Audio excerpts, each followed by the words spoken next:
আসসালামু আলাইকুম, সুপ্রিয় দর্শক মণ্ডলী। আপনারা নিশ্চয়ই লক্ষ্য করেছেন, গতকাল 16 মার্চ 2026 বাংলাদেশের অনেকগুলো পাবলিক ইউনিভার্সিটিতে ভিসি নিয়োগ দিয়েছে এই বিএনপির ইঞ্জিনিয়ারিং সরকার। আমরা আজকে পত্রিকায় হার্ড কপিতে বিভিন্ন রিপোর্টগুলো দেখেছি। বর্তমান শিক্ষামন্ত্রী আ.ন.ম এহসানুল হক মিলন, তার সভাপতিত্বে বৈঠক হয়েছে, সিদ্ধান্ত নিয়েছেন, নিয়োগও হয়ে গিয়েছে। 11টা বা 12টা বিশ্ববিদ্যালয়ে ভিসি নিয়োগ দিয়েছে। এই বিশ্ববিদ্যালয়গুলোতে যাদেরকে ভিসি হিসেবে নিয়োগ দিয়েছে তারা সকলেই হচ্ছে বিএনপির ক্যাডার।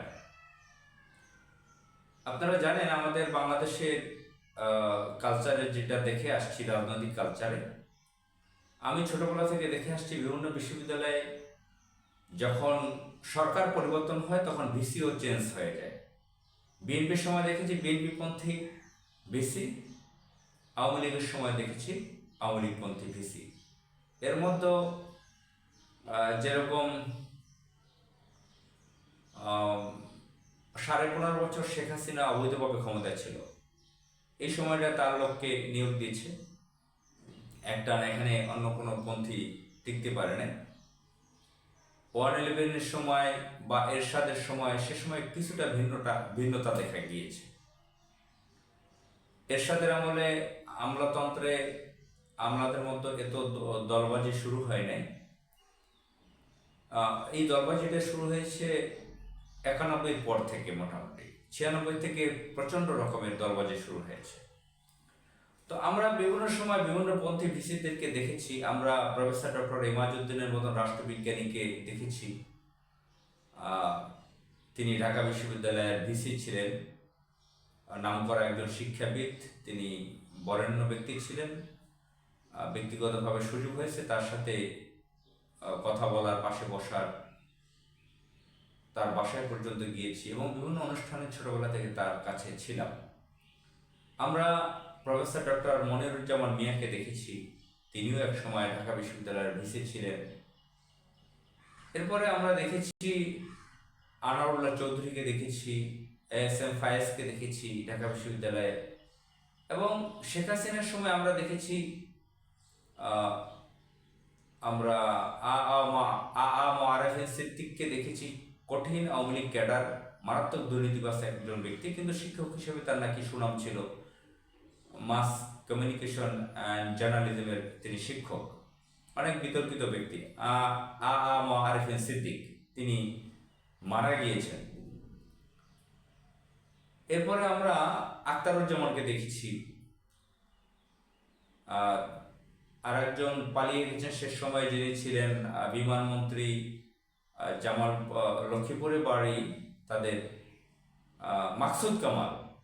তো মাকসুদ কামালের ভাই বিমানমন্ত্রী ছিল, আওয়ামী লীগের নেতা ছিল, তাদের বাড়ি লক্ষ্মীপুর। মাকসুদ কামাল তিনিও কট্টর আওয়ামী লীগ ছিলেন। তো এই মাকসুদ কামাল সায়েন্সের ভালো শিক্ষক। আমরা তাকে, তার বক্তব্য আমি ঢাকা ইউনিভার্সিটির সিনেট হলে শুনেছি। খুবই ভালো বক্তৃতা দিয়েছিলেন, ভালো জ্ঞানী লোক, ডানপন্থী লোক। তিনি তার রাজনৈতিক কার্যকলাপের কারণে বিতর্কিত হয়েছিলেন, কিন্তু শিক্ষক হিসেবে তার কোয়ালিটি আছে। তো তিনি ভিসি হয়েছিলেন আওয়ামী লীগের সময়। তো আমরা বিশেষ করে ইন্টারিম সরকার, ইউনূস সরকার, প্রফেসর ডক্টর মোহাম্মদ ইউনূসের সরকারের সময়, অর্থাৎ 5 আগস্টের পরে ঢাকা ইউনিভার্সিটিতে আমরা যখন মাকসুদ কামাল পালিয়ে গেলেন, তখন সেখানে ভিসি নিয়োগ দেওয়া হয়েছে ডক্টর নিয়াজ আহমদ। তিনি বেসরকারি বিশ্ববিদ্যালয় ইন্ডিপেন্ডেন্ট ইউনিভার্সিটিতে প্রো ভাইস চ্যান্সেলর ছিলেন। তো এই নিয়াজ আহমদকে নিয়োগ দিয়েছে সম্পূর্ণ অরাজনৈতিকভাবে। তিনি কোনো রাজনৈতিক দলের সাথে সম্পৃক্ত ছিলেন না, একজন ডানপন্থী ব্যক্তি। তিনি খুবই ভালো কাজ করেছেন, নিরপেক্ষভাবে ইউনিভার্সিটির উন্নতিতে বেশ ভালো কাজ করেছেন। ভদ্রলোক, সজ্জন লোক। তাকেও আমি একটা অনুষ্ঠানের কাছে পেয়েছি, বা আধুনিক ভাষা ইনস্টিটিউটের অডিটোরিয়ামে কিছুদিন আগে। তো যাই হোক, আমরা বাউবই বাংলাদেশ উন্মুক্ত বিশ্ববিদ্যালয়, সেখানে দেখেছি ডক্টর হুমায়ুন আখতার আওয়ামী লীগের ছিলেন। তিনি একজন সায়েন্সের ভালো শিক্ষক। ভূমিকম্প বিষয়ে তার অনেক জ্ঞান ছিল। আমরা ঢাকা ইউনিভার্সিটির পদার্থবিজ্ঞানের একজন শিক্ষক ডক্টর এবিএম ওবায়দুল ইসলাম, তাকে দেখলাম 5 আগস্টের পরে বিএনপি পন্থী। 5 আগস্টের পরে কিন্তু বিএনপি পন্থী প্রচুর লোক বিভিন্ন জায়গায় ঢুকে গেছে, বিভিন্ন ডিপার্টমেন্টে সরকারি। তো তার অংশ হিসেবে ওবায়দুল ইসলামও একটা ইউনিভার্সিটির ভিসি হয়ে গেলেন, ওপেন ইউনিভার্সিটির ভাইস চ্যান্সেলর। এখন সেই লোককে এখন ঢাকা ইউনিভার্সিটির ভাইস চ্যান্সেলর বানিয়ে দেওয়া হলো। আর ওপেন ইউনিভার্সিটিতে বেশি দেওয়া হলো ঢাকা ইউনিভার্সিটির কলা অনুষদের ডিনকে, অধ্যাপক ডক্টর সিদ্দিকুর রহমান খানকে। তো এই যে ওবায়দুল ইসলামকে ঢাকা ইউনিভার্সিটিতে ভিসি দেওয়া হলো, আমরা তার সম্পর্কে যতটুকু জেনেছি যে তিনি 5 আগস্টের পরে ঢাকা ইউনিভার্সিটির ভিসি হওয়ার কথা ছিল নাকি, এরকম আলোচনা ছিল। তিনি হতে পারেন না, তিনি আওয়ামী লীগ পরিবারের রেকর্ডে। তাকে অনেকে কোন কবিতে কোন একটা ইউনিভার্সিটিতে তাকে বয়কট করেছিল। তো তিনি আওয়ামী লীগ পরিবারের কিভাবে, আর ব্যক্তিগতভাবে যেহেতু আমার এলাকার লোক, দুঃসম্পর্কের আত্মীয়, জানি ওনার শ্বশুরবাড়ি হচ্ছে আওয়ামী লীগ, শ্বশুরবাড়ির লোকজন সব আওয়ামী লীগের লোকজন। ওনার নিজের শ্বশুর আওয়ামী লীগের নেতা ছিলেন। দুঃসম্পর্কে তিনি আমাদের আঙ্কেল চাচা হতেন ওনার শ্বশুর। আবার নানাবাড়ির দিক থেকে তিনি আমার মামা হন। নানাবাড়ি এলাকায় বাড়ি। আমার নানাবাড়ির স্কুলে তিনি পড়েছেন, সেখান থেকে এসএসসি পাস করেছেন, ভালো রেজাল্ট করেছিলেন। আমার ছোট দুই মামার ক্লাসমেট। তো তার সম্পর্কে জানি যে তার শ্বশুরবাড়ির লোকজন আওয়ামী লীগ। এবং আরেকটা মানুষের কাছে আলোচনায় শুনেছি তার ছেলে নাকি ফ্যাসিবাদের পক্ষে, আওয়ামী লীগের পক্ষে, তার স্ত্রীও আওয়ামী লীগ। এটা আলোচনা শুনেছি, জানি না আসলে তার পরিবারের স্ত্রী সন্তান সম্পর্কে বেশি ভালো জানা নেই। তার শ্বশুরকে তো চিনতাম, আমাদের চাচা হতেন সম্পর্কে। তো যাই হোক, এটা হলো এলাকার একটা বিষয়। জাতীয়ভাবে যদি আলোচনা করতে চাই, এই ওবায়দুল ইসলাম, আমরা কিছুদিন আগে, আমরা 12 ফেব্রুয়ারির ইলেকশনের আগে দেখলাম ঢাকা ইউনিভার্সিটিতে যে স্লোগান হল,